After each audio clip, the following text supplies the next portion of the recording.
Être élu représentant des doctorants, ça veut dire avoir cerné les enjeux de la formation doctorale et être à l'écoute de chaque situation particulière de chacun des doctorants. Ça veut dire porter autour de la table du conseil de laboratoire leurs paroles, leurs besoins et leurs propositions.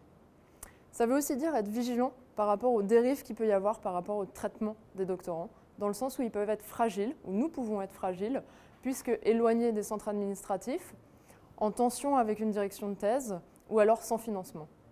Et puis dans un dernier temps, être élu représentant des doctorants, c'est aussi s'obliger à se pencher sur les textes administratifs qui régissent la formation dans les universités et dans les écoles d'architecture.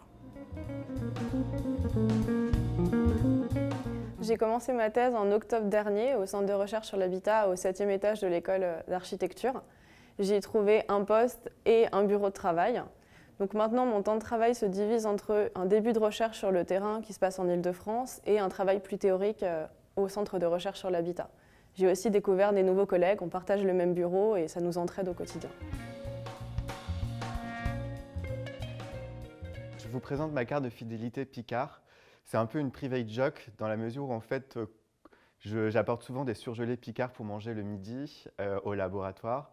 Et comme la cuisine, c'est un peu le point névralgique du labo, c'est là où on se rencontre, notamment entre doctorants et chercheurs confirmés, et dans lesquels, pendant les temps durant lesquels on se raconte des sujets aussi variés que nos week-ends ou nos vacances, ou bien la recherche aussi, parce que quand même, on parle de recherche.